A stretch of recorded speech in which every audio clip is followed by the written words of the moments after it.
गाठ असो कोणतीही, नका करू दुर्लक्ष. करा उपचार आधी, नाहीतर व्हाल कॅन्सरचे भक्ष. SSPM lifetime hospital Padave Sindhudurg. SSPM cancer centre. Mahatma Phule योजनेअंतर्गत कर्करोग तपासणी आणि उपचार पूर्णपणे मोफत. संपर्क 74 990 49 561 आणि 74 996 91 705. SSPM lifetime hospital Padve. SSPM cancer centre.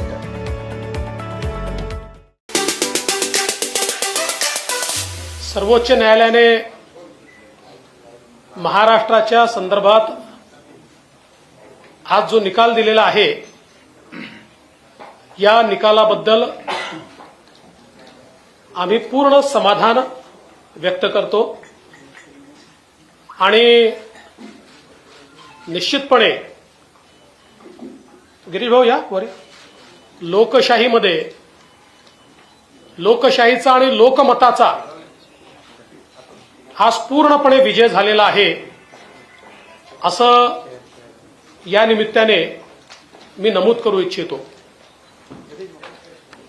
हा जो काही निकाल आहे यातले 4-5 जे महत्वाचे मुद्दे आहेत त्या मुद्द्यांकडे मी आपलं लक्ष वेधू इच्छितो. सर्वात पहिल्यांदा तर महाविकास आघाडीच्या मनसुब्यावर पूर्णपणे पाणी फेरत सर्वोच्च न्यायालयाने स्पष्टपणे सांगितलेलं आहे की स्टेटस को एंटे करता येणार नाही. उद्धव ठाकरेंना पुन्हा मुख्यमंत्री बनवता येणार नाही.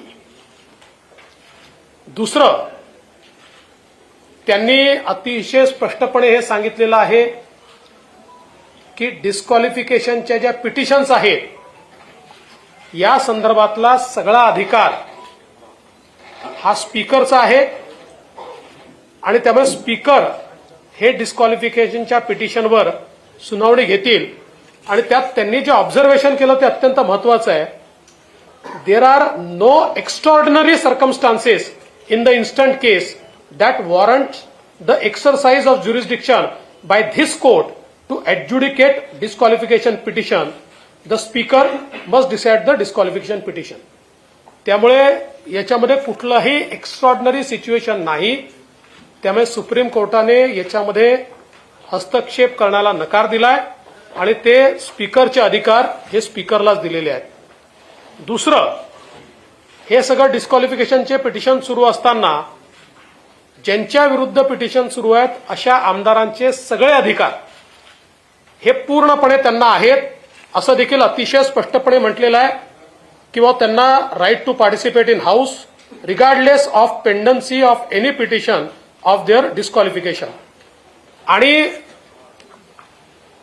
जी काही हाऊसचे प्रोसिडिंग चालतील वगैरे याचा डिस्क्वालिफिकेशनचा जो काही निकाल आहे त्याच्याशी काही संबंध राहणार नाही असं सांगितलेलं आहे. त्यामुळे ज्यांच्या विरुद्ध डिस्क्वालिफिकेशनची पिटिशन या ठिकाणी चालू आहे त्यांना सगळे अधिकार आहेत हे स्पष्टपणे या ठिकाणी सर्वोच्च न्यायालयाने सांगितलेलं आहे. त्यानंतर एक अजून महत्वाचं ऑब्झर्वेशन आहे की ज्यामध्ये त्यांनी इलेक्शन कमिशनला पूर्णपणे अधिकार आहेत हे स्पष्टपणे सांगितलेलं आहे. आणि regardless of disqualification petition proceedings election commission स्वतंत्रपणे निर्णय हा या ठिकाणी घेऊ शकतं. त्यामुळे जे इलेक्शन कमिशनच्या निर्णयावर किंवा त्यांनी केलेल्या प्रोसिडिंग्सवर जे प्रश्नचिन्ह निर्माण करण्याचा प्रयत्न उद्धव ठाकरे यांच्या गटाने केला होता तो पूर्णपणे चुकीचा आहे हे यातनं स्पष्ट झालं आहे. आणि हे अतिशय स्पष्टपणे त्यांनी असं म्हटलंय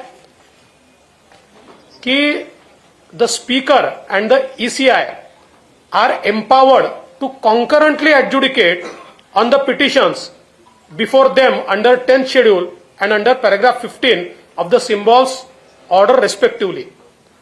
आणि while adjudicating petitions under paragraph 15 of the symbols order, the ECI may apply a test that is best suited to the facts and circumstances of case before it. म्हणजे सगळे अधिकार हे इलेक्शन कमिशनचे आहेत आणि त्याच्यामध्ये कुठलीही बाधा नाही, हेही या ठिकाणी अतिशय स्पष्टपणे सांगितलेलं आहे. त्यानंतर एक अजून महत्वाची गोष्ट की याच्यामध्ये for the purpose of 10th schedule political party कुठली आहे हे डिसाईड करायचे अधिकार देखील स्पीकरला देण्यात आलेले आहेत. याच्यामधला जी पॅराग्राफ जर आपण वाचला, the speaker would prima facie determine who the political party is for the purpose of adjudicating disqualification petitions under paragraph 2(1) of the 10th schedule where two or more factions claim to be the political party. त्यामुळे याही बाबतीत अतिशय स्पष्टपणे अधिकार हे स्पीकरला देण्यात आलेले आहेत. आणि सगळ्यात महत्वाचं, the governor was justified in inviting Mr Shinde to form the government असं म्हटल्यामुळे आता हे सरकार पूर्णपणे कायदेशीर, आधी कायदेशीरच होतं, संवैधानिकच होतं, पण काही लोकांना शंका होती. मला असं वाटतं की सर्वोच्च न्यायालयाने त्यांच्या शंकेचं समाधान केलं असावं. अर्थात ते सर्वोच्च न्यायालयाला मानत असतील तर, आम्ही तर मानतो, ते मानत असतील तर त्यांच्या शंकेचं निश्चितपणे समाधान झालं असेल. आज उद्धव ठाकरेजींची पत्रकार परिषद मी बघितली. नॉर्मली मी बघत नाही, पण जाता जाता थोडी शेवटचं मला पाहायला मिळालं आणि त्याच्यामुळे ते असं म्हणाले की मी नैतिकतेच्या आधारावर राजीनामा दिला. माझा त्यांना सवाल आहे, भारतीय जनता पक्षासोबत निवडून आलात आणि काँग्रेस राष्ट्रवादी सोबत गेला, तेव्हा ही नैतिकता कुठल्या डब्यामध्ये बंद केली होती याचं पहिले उत्तर द्या. तेव्हा ही नैतिकता कुठे होती? खरं म्हणजे नैतिकतेचा विषय तुम्ही सांगू नये, कारण तुम्ही खुर्ची करता विचार सोडला आणि एकनाथ शिंदेंनी विचाराकरता खुर्ची सोडली.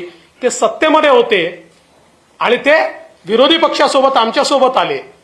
त्यामुळे नैतिकतेचं बोलण्याचा कुठलाही अधिकार, नैतिक अधिकार तुम्हाला नाही. उद्धवजी, तुमच्या लक्षात आलं होतं, तुमच्याकडे नंबर नाही, तुम्ही हारणार आहात, लोक तुम्हाला सोडून गेले आहेत. त्यामुळे त्या लाजेपोटी आणि त्या भीतीपोटी तुम्ही त्या ठिकाणी राजीनामा दिला. त्यामुळे विनाकारण त्याला नैतिकतेचा मुलामा चाडवण्याचा प्रयत्न करू नका. एकनाथ शिंदेंनी राजीनामा देण्याचा प्रश्नच उद्भवत नाही, कारण आज त्यांच्या नियुक्तीवर पूर्ण शिक्कामोर्तब सर्वोच्च न्यायालयाने या ठिकाणी केलेलं आहे. आमचे दिवसभरातले सर्व अपडेट्स, ताज्या घडामोडी आणि थेट लाईव्ह पाहण्यासाठी सबस्क्राईब करा, लाईक करा कोकणचं नंबर 1 महा चॅनल कोकण 7 लाईव्हचं YouTube चॅनल.